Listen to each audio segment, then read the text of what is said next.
تکلیف آ جائے تو آپ صبر کریں اور خوشی آ جائے تو آپ شکر کریں۔ مومن کیوں صبر اور شکر کا پیکر ہوتا ہے؟ اس لیے یہ جو غیر مسلم ہوتا ہے، غیر مومن ہوتا ہے، یا مومن ہے لیکن اس کا ایمان پورا مکمل مضبوط نہیں ہے، پختہ ایمان نہیں ہے، وہ پریشان ہو جاتا ہے۔ جب اس کو کوئی تکلیف پہنچتی ہے تو آہ و بکا کرنا شروع کر دیتا ہے، چیخ و پکار شروع ہو جاتی ہے، اپنا گریبان پاڑنا شروع ہو جاتا ہے، اپنے آپ کو مارنا شروع ہو جاتا ہے۔ یہ کیوں؟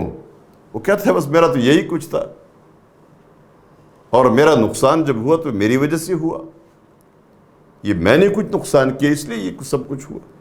اور جب خوشی آتی ہے تو بھول جاتا ہے اور بھول جاتا ہے اللہ کو، سب کچھ کو۔ مومن کا یہ ہے کہ مومن کو یقین ہے یہ سب کچھ اللہ کا دیا ہوا ہے، یہ زندگی، یہ خوشی، یہ راحت، یہ سب، اور یہ تکلیفیں بھی اسی کی طرف سے ہے۔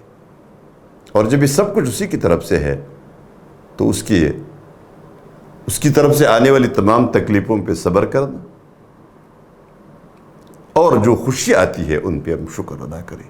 اس لیے نبی کریم صلی اللہ علیہ وسلم نے فرمایا مومن کے لیے دونوں چیزوں میں اجر ہے، مومن کی مصیبت بھی اس کے لیے اجر کا باعث ہے، اور مومن کی خوشی بھی اس کے لیے اجر کا باعث ہے۔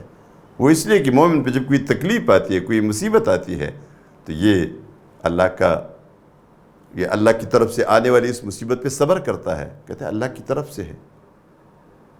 اور یہ اس لیے کہ ایک انسان 20 سال، 25 سال، 30 سال، 40 سال، 50 سال ٹھیک رہتا ہے، ایک مہینہ کے لیے بیمار ہو جاتا ہے، ایک مہینہ نہیں، 1-2 دن بھی برداشت کرنے کے لیے تیار نہیں ہوتا، چیخ و پکار شروع کر دیتا ہے۔ یہ سمجھ لیں یہ بھی اللہ کی طرف سے ہے، اس میں بڑے فائدے ہیں۔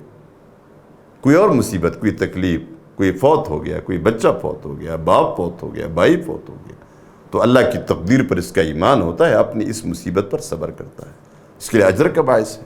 جب خوشی آتی ہے، کوئی مال و دولت مل گئی، کوئی دنیا کی خوشیاں مل گئی، اللہ کا شکر ادا کرتے ہیں، الحمدللہ کہتا ہے۔ قرآن کریم میں اللہ تبارک و تعالیٰ نے فرمایا ان شکرتم لازیدنکم، اگر تم نے شکر ادا کیا تو ہم بڑھا دیں گے آپ کے لیے، یعنی ہم آپ کو مزید دے دیں گے۔